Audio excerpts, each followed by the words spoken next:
Buenas tardes tengan todas y todos. Comité Mundial de Alianzas y Líderes Agentes de Cambio, Red Internacional de Acción, Promoción y Seguimiento de los Objetivos de Desarrollo Sostenible.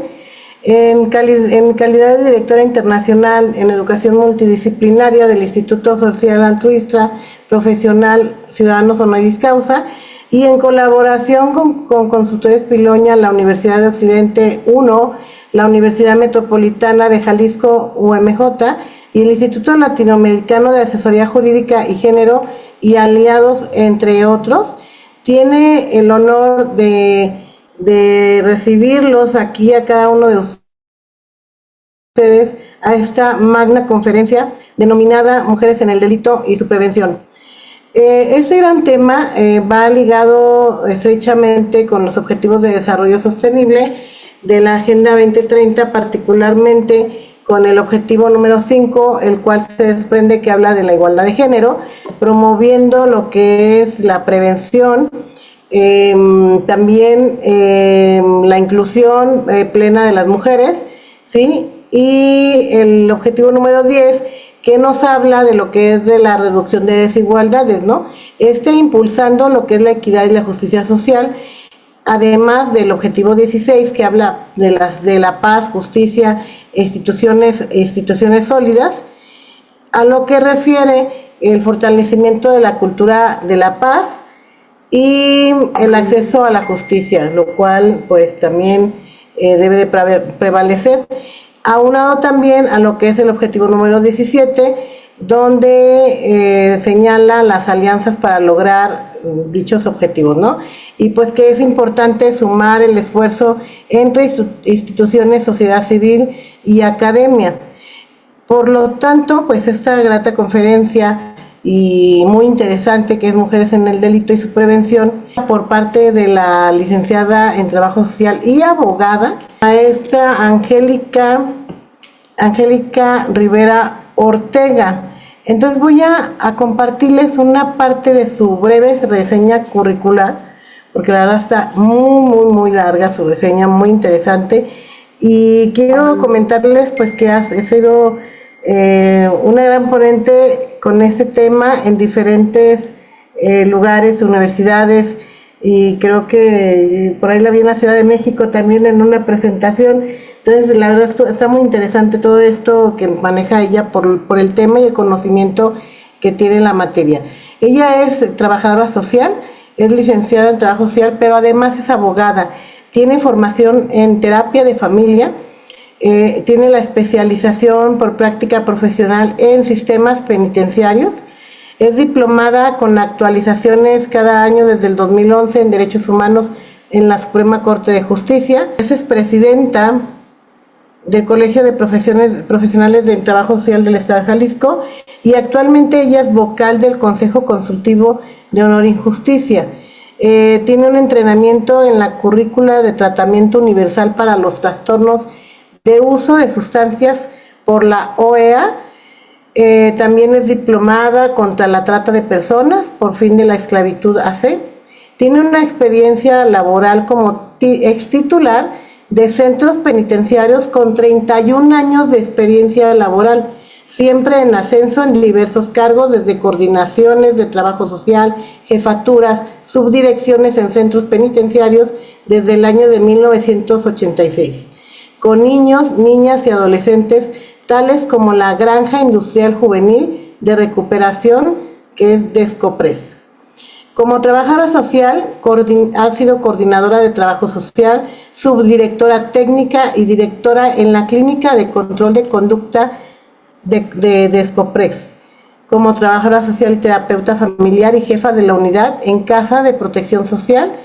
como jefa de la unidad y posteriormente como subdirectora de Casa de Protección Social de Descopres. Y también jefa de la unidad y posteriormente subdirectora de Prevención Social, que coordina los 2 centros estatales de reclusión para adolescentes. En un receso en el sistema penitenciario, incursionó como asesora en procedimientos y sistemas del Programa Estatal en Jalisco para la Prevención del Delito, en la Subsecretaría de Seguridad Pública, Protección Civil, Prevención y Readaptación Social, y en la prevención del delito en todo el estado de Jalisco como coordinadora de regiones. Regresando al sistema penitenciario para asumir responsabilidades como directora, ya no solo en los centros de reclusión para adolescentes, sino también como con adultos, en centros penitenciarios de hombres y mujeres, en la zona metropolitana de Guadalajara, que también en Ameca, Tequila, Autlán y Puerto Vallarta.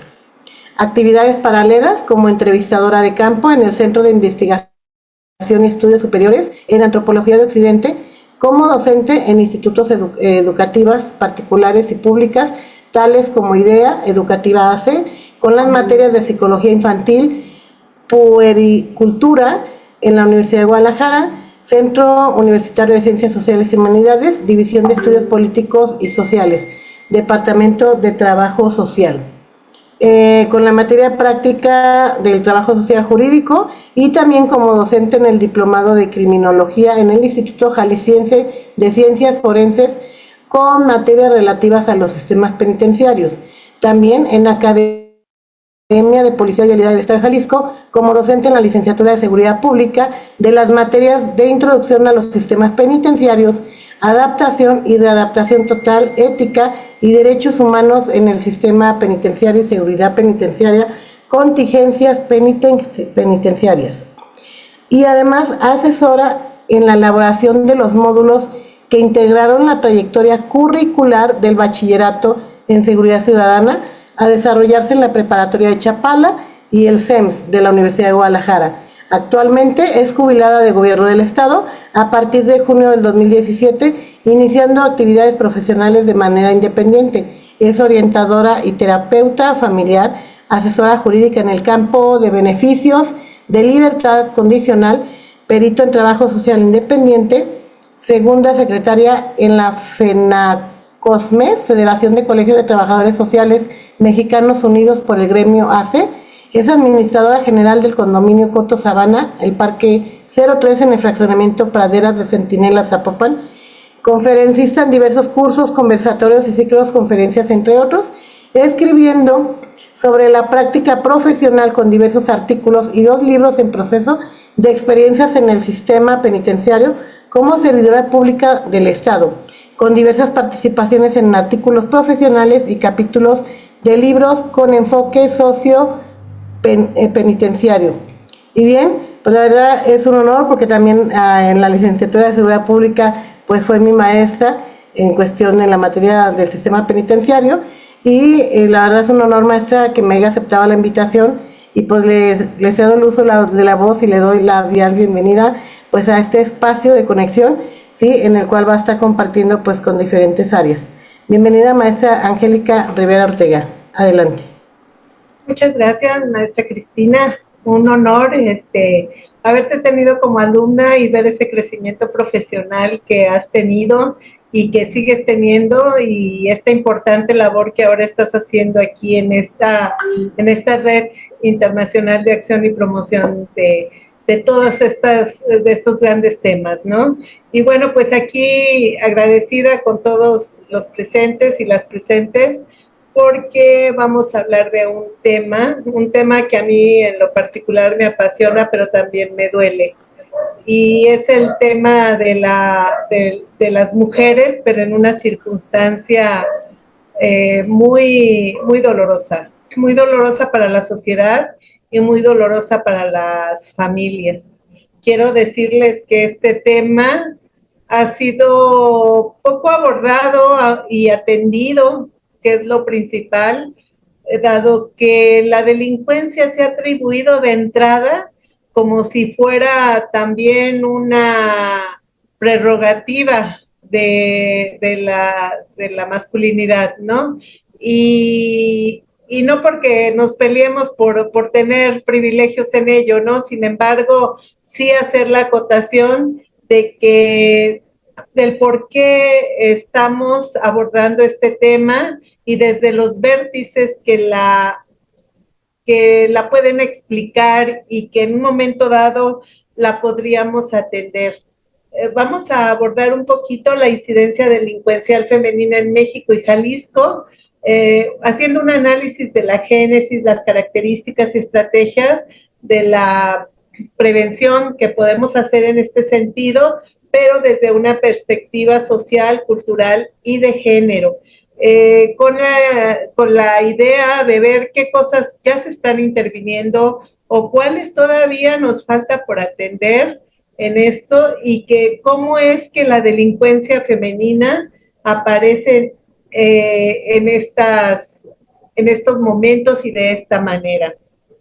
Las mujeres de entrada somos un tema controvertido hoy en nuestros días, tanto por aparecer o en la parte como víctima o en la parte como victimaria, ¿no? En este caso vamos a abordar esta arista sin dejar de ver también la otra y ustedes van a ver por qué. Porque la incidencia de la delincuencia femenina en México y vamos a abordarla aquí en Jalisco, que es donde me tocó conocerla por años y estar en contacto cercano con las mujeres, con su día a día, comprobando y corroborando algunas de las cosas que les voy a decir. Algunas cuestiones que yo estoy acotando en esta presentación van a ser parte de lo que conocemos, pero parte también del recoger esta sistematización de experiencias en este sistema penitenciario con el que me tocó coincidir, en el que me tocó participar con las mujeres y que fue una experiencia totalmente distinta al que pudiéramos tener en un reclusorio con hombres o en un reclusorio con adolescentes, con niños, con mujeres en libertad, con problemas, con víctimas, pero las mujeres en reclusión tienen una peculiaridad y las mujeres que se han involucrado en esto en los últimos 15 años han tenido una relevancia y un crecimiento desafortunado, exponencial en la incidencia delictiva, aumentando la participación femenina en delitos y aquí lo destacamos por su importancia desde un enfoque social y de género, porque si analizamos un poquito y deteniéndonos en números, vamos a ver el impacto, no solo de números, que es lo que aquí ahorita les pongo, sino que este impacto va más allá de la parte en el rol asignado histórico que las mujeres tenemos. Quizás aquí ustedes pueden ver, por ejemplo, en en la primera línea, que dice el total de personas privadas de la libertad. En México tenemos, estos son datos del 2024, 236,773 personas en prisión, personas en general, de las cuales 20,000 aproximadamente son mujeres, lo que implica un 8% a nivel nacional. Y de mujeres, de estas mujeres, ahí implican en el estado de Jalisco un 5.9%, más o menos como 1,100 se estiman que han tenido este estatus. Sin embargo, de este estatus hay que destacar algo muy importante, que el 36.3% se habla que los hombres que están recluidos se encuentran sin sentencia, pero hay un 46.3% de las mujeres con sentencia. ¿Qué nos habla esto de una desigualdad en la manera de ejercer la justicia? Aquí en Jalisco se estima que hay un 34, bueno, a nivel nacional 34.4% de implicación de mujeres en delitos contra la salud y un 25.6% en México y en Jalisco hay una mayor incidencia por robo y delitos patrimoniales. Esto también es importante destacarlo y les hablo de estos números porque ahorita vamos a ver algunos aspectos muy impactantes en que a pesar de ser una población que se encuentra en un porcentaje menor, hablamos del 8% nacional y en Jalisco de un 5 a un 6%, encontraríamos que hay mujeres que que hay personas y que el hecho de ser mujer tienes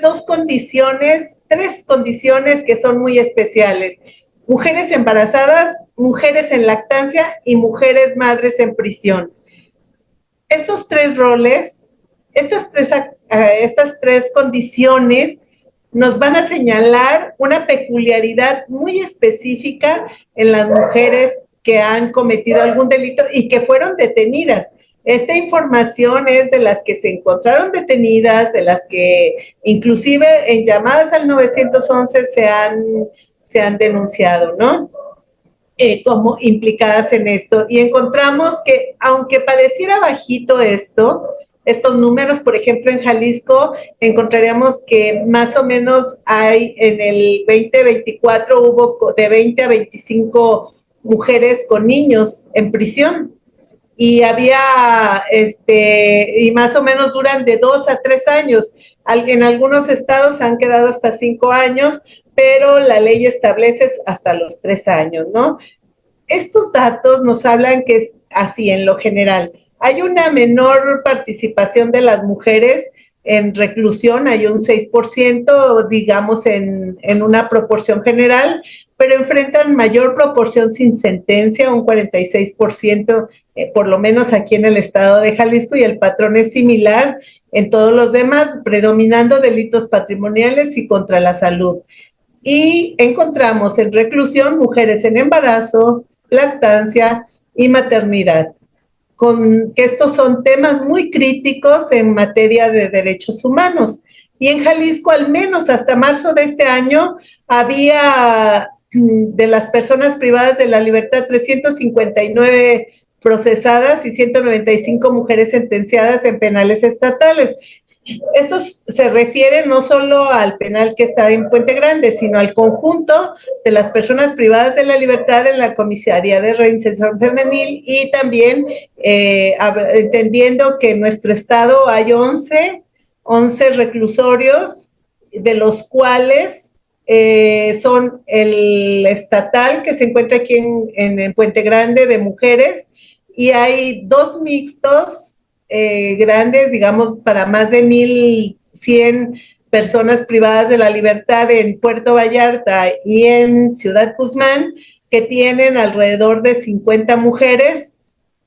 y otros que son los regionales, que son 6, que tienen de 1 a 5 mujeres en prisiones donde están hombres y mujeres. No están juntos, pero sí en condiciones que vale la pena comentar porque esto tiene que ver con toda la serie de desigualdades que vamos a hablar que existen en relación con las mujeres y las condiciones a las que las mujeres se enfrentan. Y en esto, pues haciendo una radiografía y continuando con esta radiografía de que qué pasa con las mujeres, cómo es que estamos implicadas en este marco, pues encontramos que la mayoría se encuentra por robo a comercio. No voy a hablarles de números para no envolver ahorita esta cuestión. Si después quieren que particularicemos, lo podemos hacer, pero ahorita quisiera nada más que quedara así. La mayor cantidad, así como están anotados en ese esquema,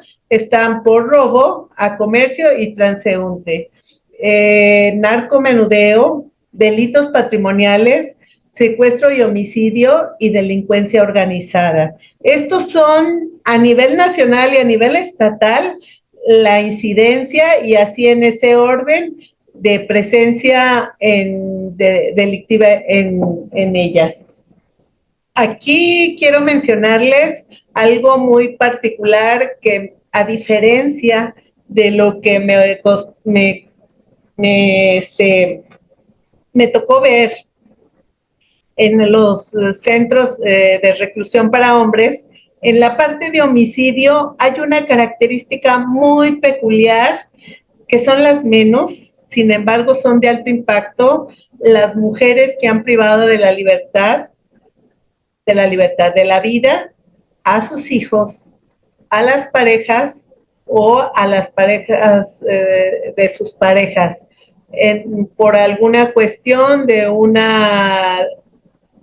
tercero por ahí que interviene en una relación. Esto nos marca una característica muy distinta. También esto no quiere decir que en el caso de los hombres no existan hombres que cometen homicidios con sus hijos. Pero hay una característica muy que hay que diferenciar generalmente, y lo hago esto porque va a tener que ver con la génesis de la delincuencia en las mujeres, porque en el caso de los hombres, generalmente los homicidios con los hijos, en su mayoría, son de una manera impulsiva, en un momento de un conflicto que puede surgir, no son actos premeditados, planeados, sino son circunstanciales. En el caso de las mujeres pasa algo muy peculiar. Pareciera terrible, pero generalmente pasa que sí se planea. En el caso de las mujeres, tanto con los hijos como con las parejas, porque aquí van implicaciones emocionales muy particulares para las mujeres, que es en lo que quiero hacer énfasis, porque todo esto no es solo por hacerlo más notorio, simplemente, sino porque aquí está parte de la prevención y de las intervenciones que tenemos que tener en cuenta para con las mujeres. Y esto lo hablo no solo desde el punto de vista de social, familiar, individual, sino también social, las políticas públicas que se tienen que implementar, y que muchas veces lo que ha ocurrido es que se ha simetrizado las intervenciones entre hombres y mujeres, poniendo al malo y al bueno. Y aquí no se trata de estas visiones tan parciales, sino de hacer un todo integral. Y aquí a mí me ha marcado dos autores que he tenido como base en este ámbito, que son Michel Foucault y la teoría general de sistemas, para explicar y para hablar el por qué pasa este fenómeno de la delincuencia en las mujeres, incluso por qué no pasa el que tengamos una mayor incidencia en mujeres y por qué una mayor incidencia en los hombres.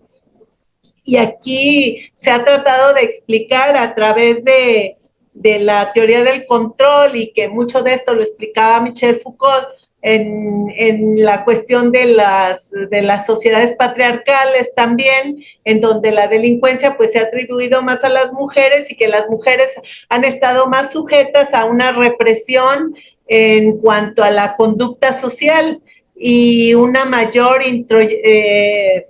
participación hacia la dinámica familiar, hacia la dinámica de crianza y a la dinámica de cuidado, no solo de hijos, sino también de familiares. Y muchas veces se ha feminizado el cuidado de personas enfermas, el cuidado de adultos mayores, se le ha atribuido a las mujeres. Son pocas figuras masculinas en donde se tenga considerado esto, y de aquí partimos a ir haciendo un bosquejo de las desigualdades sociales, ¿no? Y cómo es que, por ejemplo,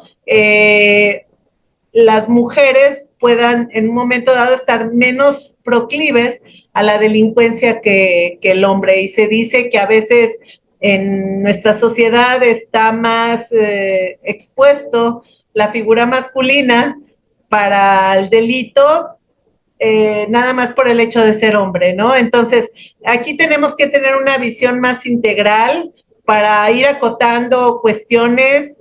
muy, muy, muy puntuales en relación a qué tenemos entonces que hacer, ¿no? Y cómo es que no solo basta verlo desde la parte jurídica de qué merece o quién merece qué castigo, ni quién no merece esto, o qué es la cuestión de la perspectiva de género en el análisis de estas problemáticas, porque muchas veces hemos cuestionado incluso en la teoría de la pena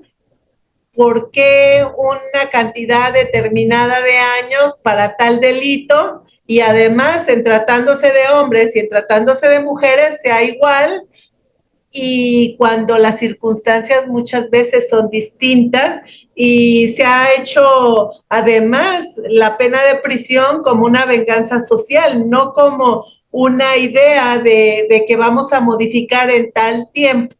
en tal temporalidad, una conducta, ¿no? Entonces, si tenemos en cuenta todas estas consideraciones, tendríamos que entonces ir más allá y ser más específicos en definir perfiles de qué estamos hablando, ¿no? Porque no se vale hacer intervenciones generalizadas a poblaciones de hombres, mujeres o población diversa cuando no tienes claro el impacto que estás causando con esas intervenciones y mucho menos si no se recogen los resultados del impacto que están causando dichas intervenciones. Entonces, si hablamos del perfil de las mujeres involucradas en delitos, nos vamos a encontrar con esto. No todas, ¿eh? Este es el perfil general de las mujeres involucradas en delitos, pero hay también sus contrarios, pero la mayoría está en términos de pobreza y baja escolaridad. Y esto también ocurre con hombres. Pero aquí hay una cuestión, hay una que distingue, que es la violencia de género. En particular para las mujeres se han encontrado inmersas en esta temática desde su niñez, desde su nacimiento, desde la maternidad temprana y aparte tienen una maternidad temprana muchas de ellas con una dependencia económica marcada, lo que las hace ser proclives a una mayor vulnerabilización, dado que se encuentran atrapadas, muchas de ellas en aceptar condiciones, aun cuando puedan ellas entender que no es lo correcto, así como jóvenes vinculadas al crimen organizado, que esta característica última se ha manifestado con mayor claridad en los últimos 15 años, que les decía, donde hay una mayor injerencia de la delincuencia organizada en general y que la mujer no ha quedado fuera de ello. Y que es curioso, cuando yo analizaba los expedientes de las mujeres en la prisión, porque me llamaba mucho la atención la dinámica incluso del reclusorio con estas características, me sorprendía la forma en cómo la dinámica interna del reclusorio era tan distinta a la de los hombres, en donde la parte emocional tenía una gran predominancia, las cuestiones de género, inclusive. Se ha hablado mucho, por ejemplo, de las cuestiones de relaciones homosexuales y de diversidad dentro de los reclusorios de mujeres y esa manifestación más libre entre mujeres de la cuestión afectiva que en los reclusorios de hombres, pero que tienen mucho que ver con toda esta dinámica que no es individual, es una dinámica familiar, una dinámica social en la que se han venido quedado inmersas. Y si vamos a ver en particular en cuanto a los roles que han tenido dentro del crimen organizado, hay cuestiones muy específicas que me encontré en la revisión de sus expedientes, que era generalmente están por transporte y resguardo de drogas, inteligencia logística, reclutamiento y casos muy aislados de liderazgo. Las mujeres no tienen en su mayoría un liderazgo delincuencial. Generalmente el liderazgo lo lleva la figura masculina y esto les decía a la hora de revisar los expedientes y ver las dinámicas de cómo de realización del tipo delictivo, me daba cuenta que generalmente la mujer estaba implicada por un lazo a veces mínimo que la llevó a tener una implicación mayor en delitos incluso de secuestro, de roles en el crimen organizado importantes que las llevan a tener una pena considerable en reclusión, ¿no? Y esto generalmente explicado desde sus declaraciones, como les cuento había quienes decían, es que yo por acompañarlo, porque yo estaba con él en todo, o con ella, o con mi tío, o generalmente hay cuestiones de afecto vinculadas a cualquiera de estos tipos delictivos, a cualquiera, desde los anteriores que les mencionaba, de donde las mujeres se encuentran implicadas en robos, en homicidios, en cualquiera de los tipos delictivos en los que se ven involucrados, generalmente hay una cuestión de afectos. ¿Pero por qué? Para poder hablar de esto, pues tenemos que irnos un poquito más a la cuestión de la génesis de este tipo de conductas. Y esto lo explicamos básicamente en estas cuatro cuestiones: la desigualdad de género, la violencia estructural, la pobreza y exclusión social y la pobreza emocional. Vamos a explicar un poquito más cada una y vamos a ver. En cuanto a la desigualdad de género, vamos a encontrar que la desigualdad es un factor determinante en el origen de la delincuencia femenina en México. La discriminación y marginación histórica hacia las mujeres limita sus oportunidades educativas, laborales y sociales. Esto se ha dicho mucho, que puede conducir a una situación de vulnerabilidad y exclusión. La falta de acceso a recursos y autonomía incrementa la probabilidad de que algunas mujeres recurran a actividades ilícitas como estrategia de subsistencia o resistencia frente a sistemas opresivos. Tendría que considerarse pues aquí la cuestión de la desigualdad de género, una distribución injusta de recursos que ya se ha hablado y que se sabe que existe, la falta de o la disminución de oportunidades y derechos y la diferencia entre hombres y mujeres basada en normas sociales, estereotipos y estructuras patriarcales bien conocidas, en el que las mujeres tienen menor acceso a la educación, a la salud y a un empleo digno, teniendo una sobrecarga también de tareas de cuidado no remuneradas, violencia de género en múltiples formas. Si analizamos cada caso de cada mujer, vamos a encontrar plasmadas, pero sí como fotografía, todo esto, con una subrepresentación de mujeres en espacios de poder que también lo estamos viendo a un nivel macro y en la toma de decisiones. Ahora ya tenemos una mayor participación, ahora tenemos una mayor, digamos, relevancia en este tipo de decisiones. Sin embargo, yo les hablo, ya nada más hablándoles en lo personal, yo he tenido que también ir superando cuestiones históricas en donde teníamos asignación de ciertas tareas y ciertas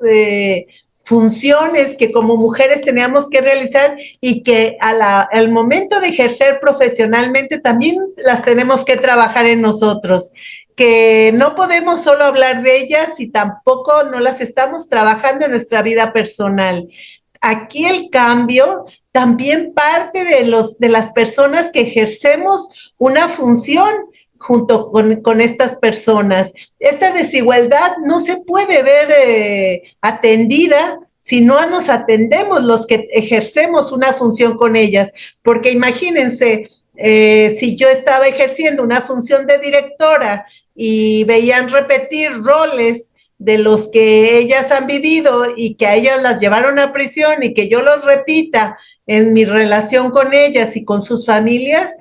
pues esto lleva a una contradicción implícita que nos va a generar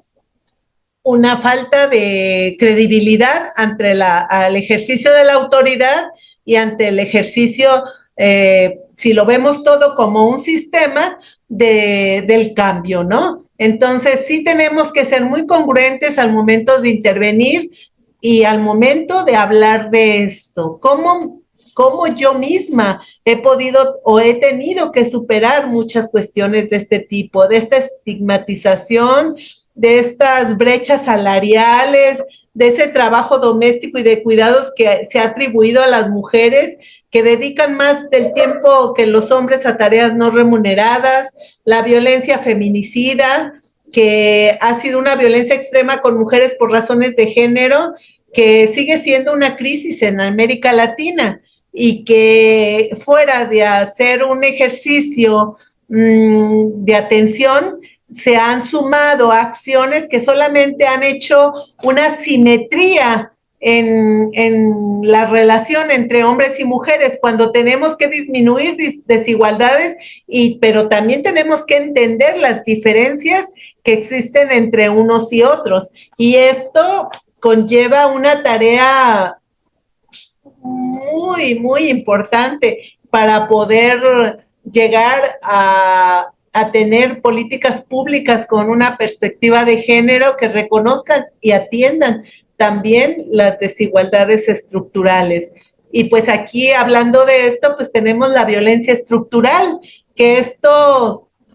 no es más que no es una violencia propiamente dirigida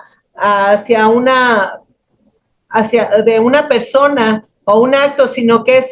la organización que como sociedad tenemos en una violencia que se perpetúa aunque nadie la ejerza directamente, porque está en el sistema, y lo más grave, muchas veces se vuelve invisible y se naturaliza. Y esta violencia pues va desde los servicios básicos, la forma de impartir la justicia, la forma de protección social.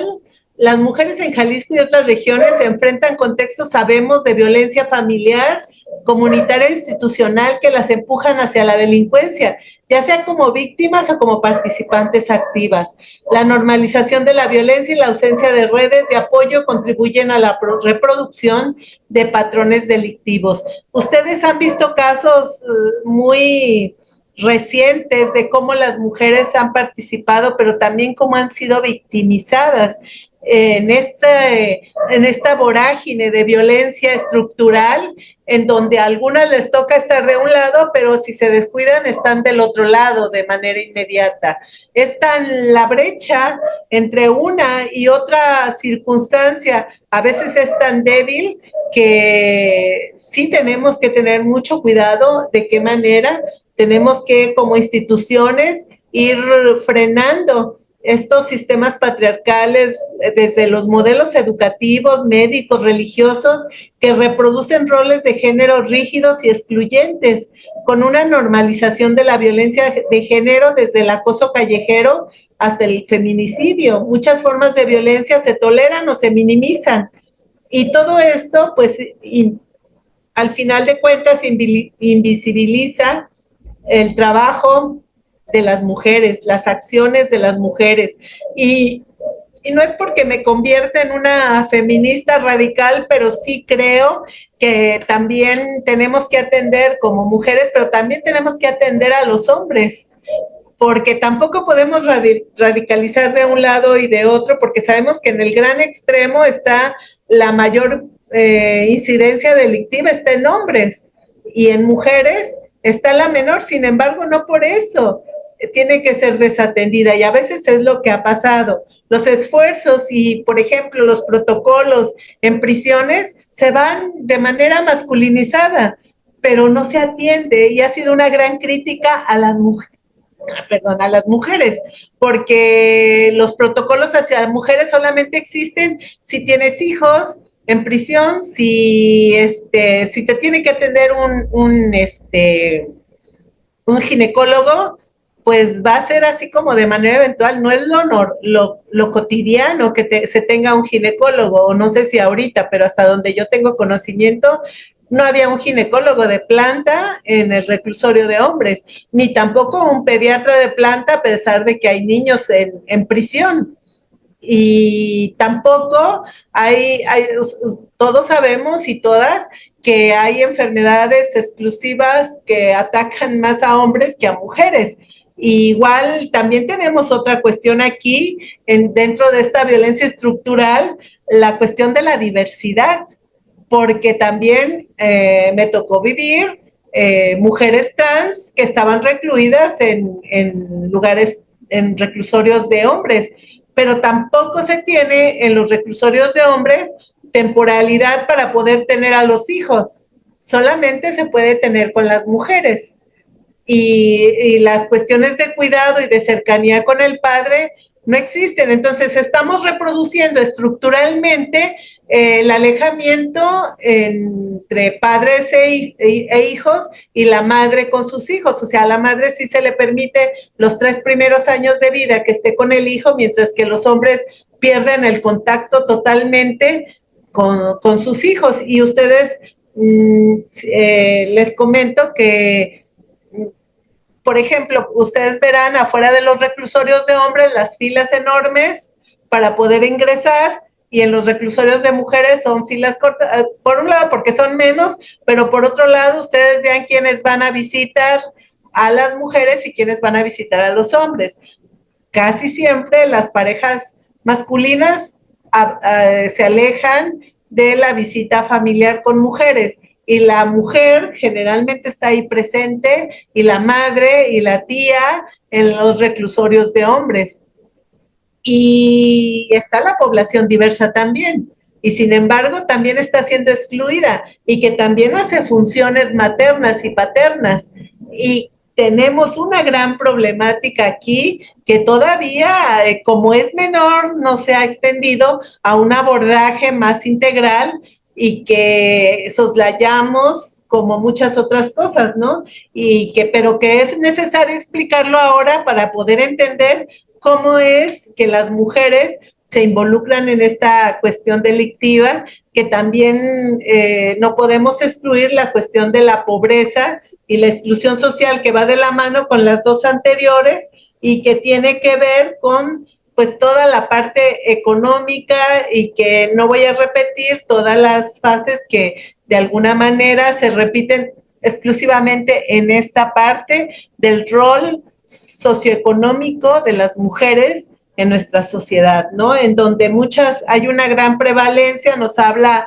las cifras de INEGI en los últimos años de mujeres cabeza de familia y que están solas con hijos, ¿no? También por una cuestión aquí que yo he recogido a través de los años de las personas privadas de la libertad, en donde consideran ellas que cuando una mujer es privada de la libertad, la familia se disuelve, se desintegra. Cuando un hombre es privado de la libertad y la mujer todavía está en casa, absorbe. Hablamos de este tipo de roles tradicionales, que también los hay en aquellos núcleos o aquellos sistemas familiares actuales, en donde quien tiene roles femeninos, no hablamos de género masculino o femenino, sino roles, va a poder atender a esas personas menores de edad o hijos de las personas privadas de la libertad. Pero aquellos que tengan roles más masculinos, machistas, más bien entendidos, difícilmente se van a hacer cargo de los hijos o van a atender estos roles que se han estereotipado como parte del rol de la mujer, ¿no? Y aquí yo me voy a ir a un tema que merece un abordaje muy, muy extenso, y que creo que es una de las partes que, además de todo lo anterior, tiene que ser atendido: la pobreza emocional, y más que no tenemos la cultura de la atención emocional. Si te atiendes emocionalmente, estás loco, o si te atiendes, estás, pues hay que ocultarlo, ni hay que decirlo, porque, pues quién sabe, si vas con el psicólogo seguramente eres una persona que está muy enferma, ¿no? O si vas con el psiquiatra, peor tantito. Se ha estigmatizado este tipo de cuestiones, en donde la mujer tiene unas carencias, y aquí vamos a hablarlo de manera individual, pero entiéndase esto, que se forja en familia, en donde estas mujeres, me tocó conocerlas en el día a día, en sus habitaciones, cuando estaban en sus momentos de dolor, cuando estaban preocupadas porque qué pasaba con sus hijos afuera, cuando me tocaba escucharlas porque habían llegado a prisión, cuando me tocaba escucharlas en sus conflictos diarios entre compañeras, entre las figuras de sus parejas, sean hombres o mujeres, todo esto, y me encontraba con cuestiones muy peculiares. Un gran déficit de vínculos afectivos, una falta de relaciones cercanas, seguras y nutritivas como el amor familiar, la amistad o el apoyo comunitario, una gran carencia de expresión emocional, una dificultad para identificar, expresar o compartir emociones de forma congruente a falta de modelos saludables, una ausencia de reconocerse a sí mismas, de no sentirse vistas, escuchadas o validadas por los demás. A veces estas cuestiones al conjuntarse con todos los demás factores, hacen una mezcla en donde queda ahora sí que la receta perfecta para que la mujer se vea involucrada, y es por eso que se explica cómo es que, por ejemplo, un día me tocó ver el caso de una mujer que estaba involucrada en un secuestro, porque resulta que ella ya tenía tiempo que veía que su pareja llegaba muy tarde a casa, entonces ella se sentía insegura de la relación con él, se sentía que no valía, que la estaba engañando, entonces se fue a seguirlo y vio que salió de la ciudad, ella iba en vehículo, lo ve que sale de la ciudad y ve que se mete a una casa en la orilla de la ciudad y se baja, ella se mete por la parte trasera para descubrir con quién la estaba engañando y pues que resulta que ahí tenían una persona secuestrada. Y en ese momento irrumpe la policía que ya venía siguiendo a las personas que estaban ahí, pues que habían recogido el dinero y bueno, una dinámica ahí muy común en este tipo de delitos. Y ella fue encontrada en el momento en que, de una manera tan fortuita, podríamos decir increíble, y sin embargo ocurre y entonces la pareja, cuando se da cuenta por qué estaba ahí ella, dice ella también participaba y ella estuvo en prisión, yo creo que todavía está ahí, tenía 50 años que le habían dado de sentencia, ¿no? Obviamente no hubo una perspectiva de género, no se hizo un estudio. Aquí es donde nos damos cuenta de que todo tipo delictivo, todo, no solo en mujeres, pero en mujeres por sus características, también en hombres, deben de hacerse estudios mucho más profundos, no solo de la dinámica delictiva, de la parte meramente jurídica, sino darle la importancia y el peso que tiene la otra parte, la parte integral, la parte del ser humano, la dinámica de familia, las circunstancias, la perspectiva de género, los derechos humanos, la forma en cómo son detenidas incluso las mujeres, que muchas veces son consideradas imperfectas, lo peor del mundo, son sancionadas porque como una mujer que debe ser bonita, es buena, cariñosa, y que es la madre, y que esto y que el otro,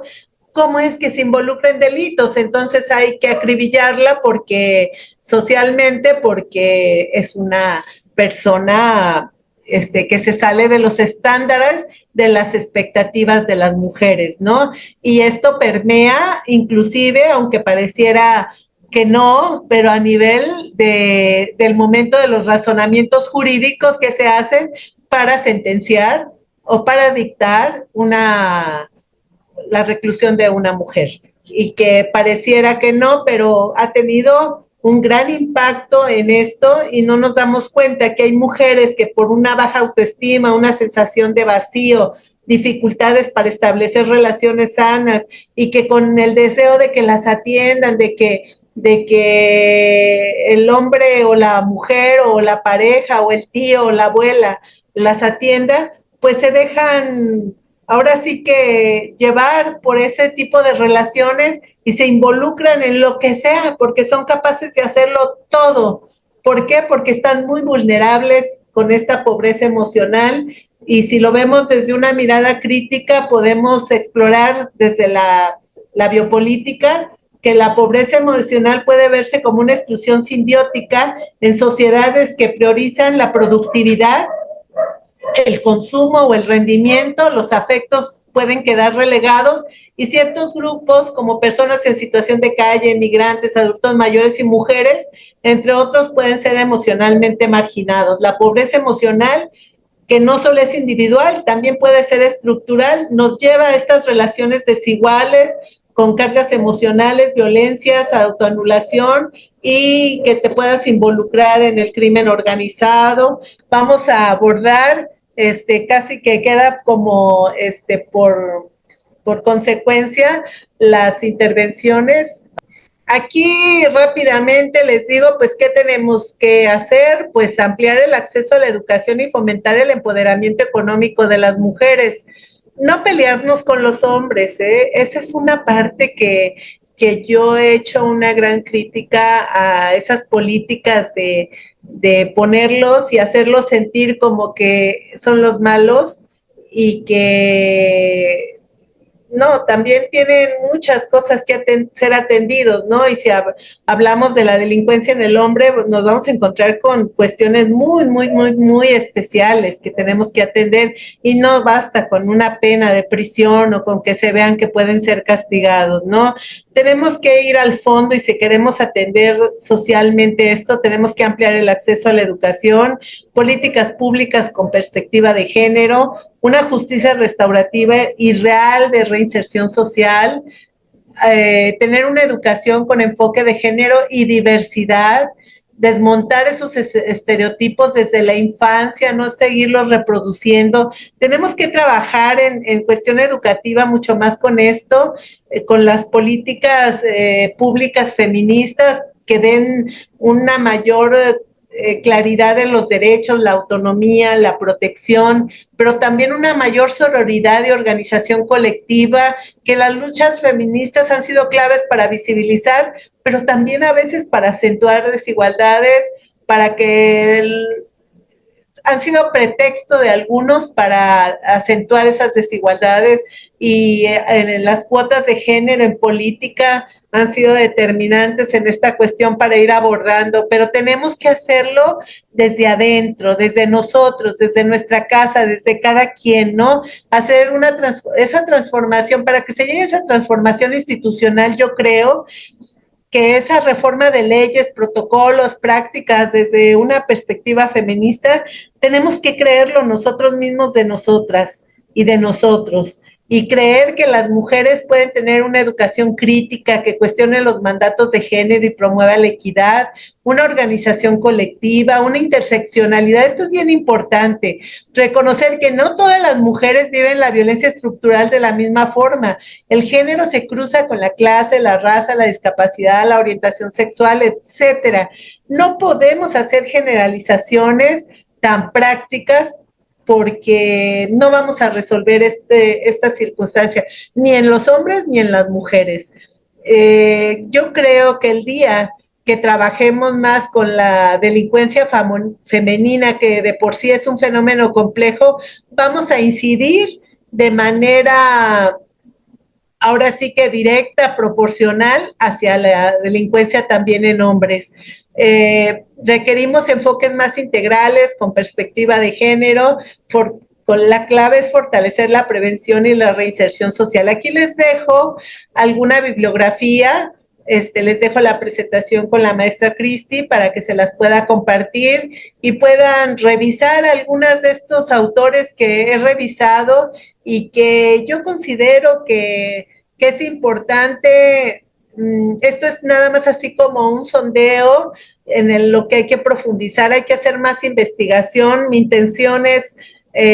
con estos aspectos hacer una investigación cuantitativa y cualitativa en las personas privadas de la libertad o que se involucren en delitos para poder entender de manera más específica cuáles son las acciones que tenemos que hacer desde la casa, desde la educación, desde las escuelas, desde los sectores salud y desde todos los ámbitos. Y se los digo como trabajadora social y como abogada que he estado en la lucha y también en una profesión como trabajadora social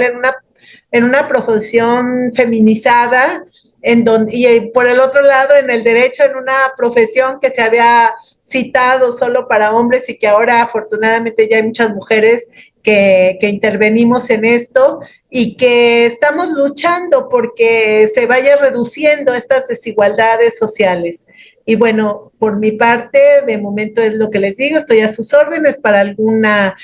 pues cuestionamiento o alguna precisión que ustedes consideren. Muchas gracias, maestra Angélica. No sé si alguien quiere hacer alguna pregunta. Voy a leer mientras los comentarios. Mandan saludos y bendiciones desde Venezuela, maestra. Dice, gracias por compartir. José Ovidio Castro, muchas gracias por compartir conocimientos, excelente ponencia. Susana Hermelina Narváez Retuerto, agradezco mucho por compartir sus conocimientos. Excelente ponencia, muchos éxitos y saludos desde Argentina. Buenas noches, Alejandro López desde la República Dominicana. Yo soy el presidente de la Asociación Dominicana de Profesionales de Trabajo Social acá en la República Dominicana. Y en primer lugar, felicitar a Angélica por esta presentación y por su visión sobre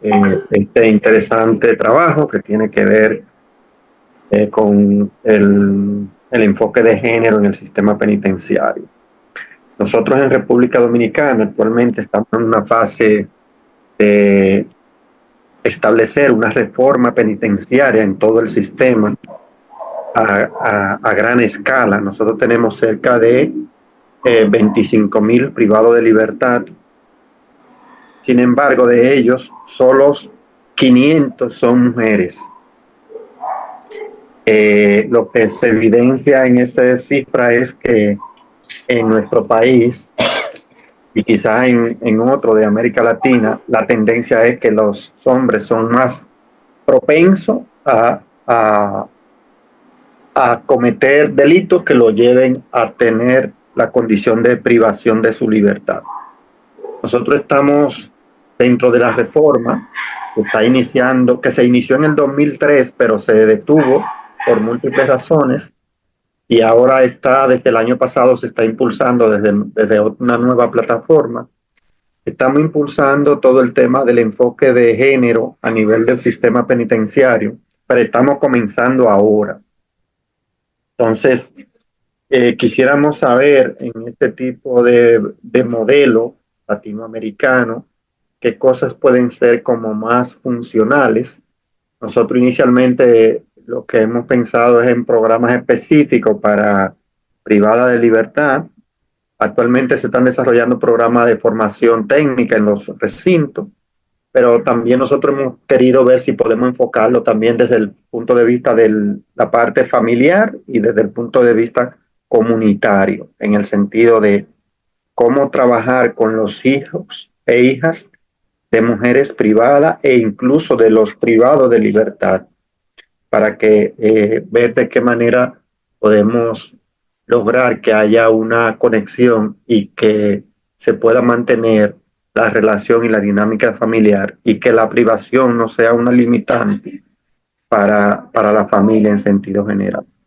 He llegado a la conclusión precisamente en eso de que tenemos que atender la parte comunitaria y la parte familiar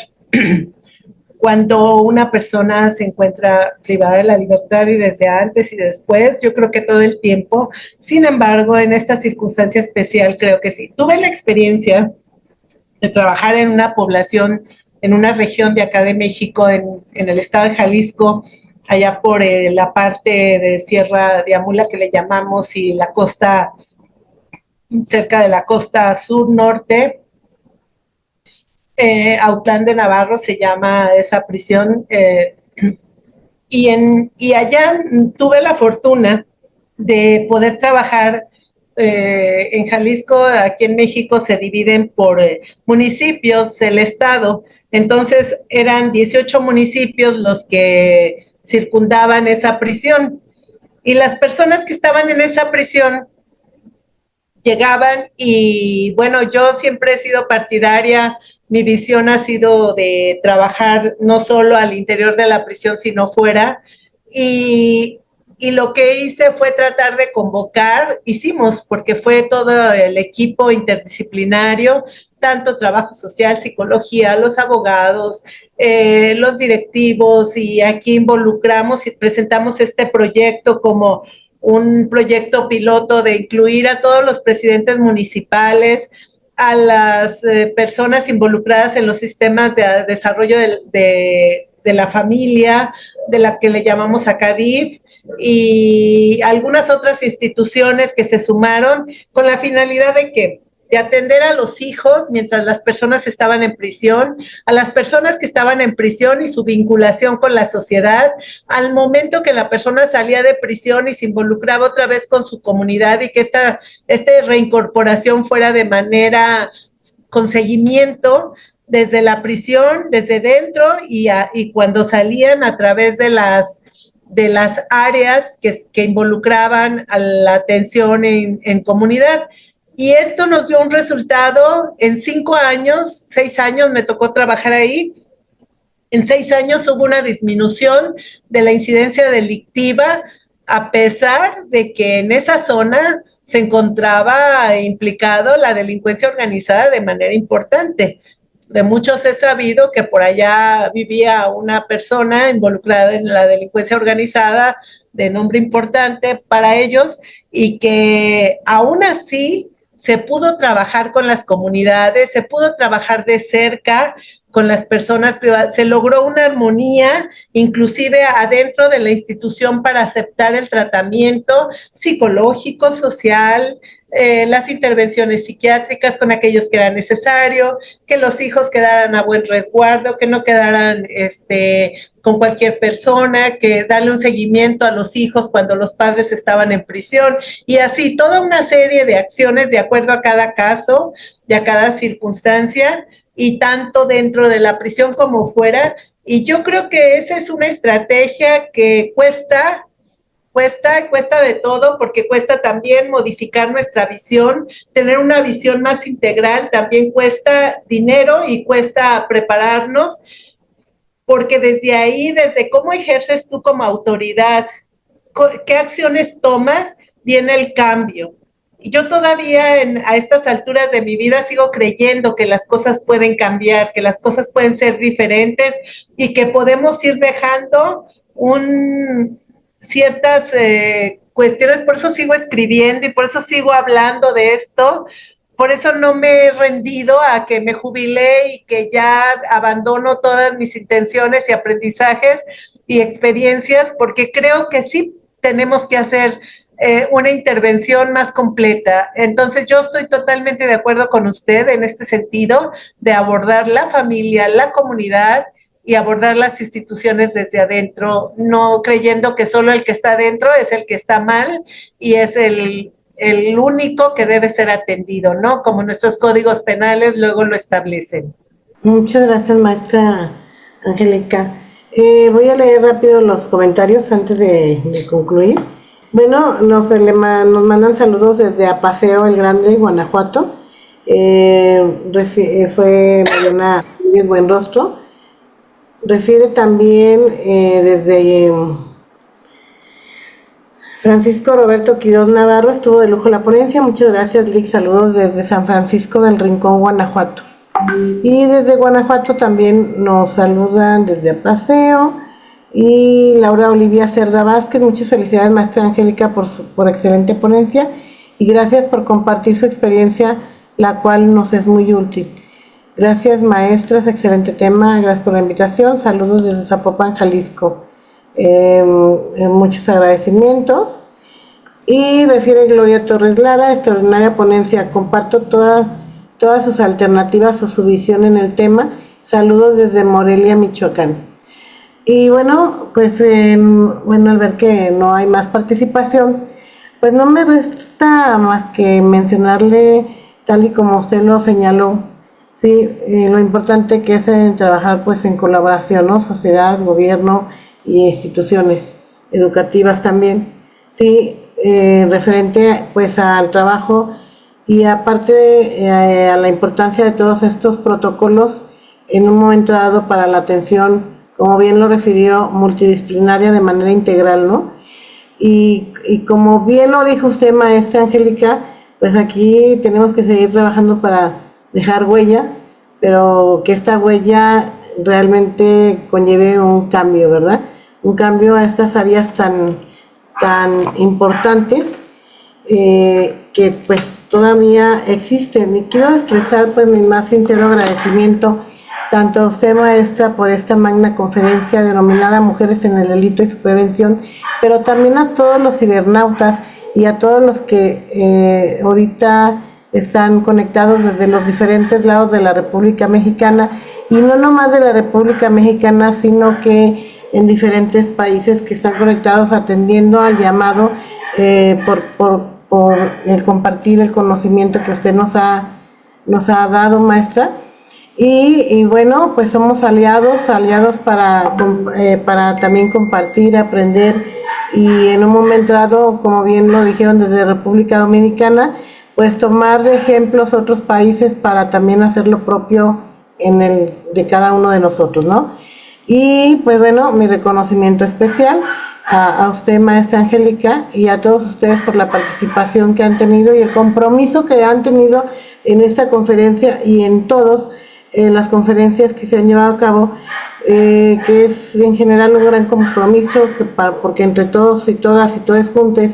¿sí?, pues podemos construir lo que es muchas alternativas de soluciones que contribuyen a prevenir pues la violencia, a lo que es abrir caminos para una sociedad más justa e incluyente. Y bueno, pues en este encuentro, pues mediante el diálogo que se ha expresado, podemos transformar realidades y en un momento dado avanzar hacia pues realmente a una prevención efectiva, atendiendo a las causas estructurales que llevan a muchas mujeres a involucrarse en contextos delictivos.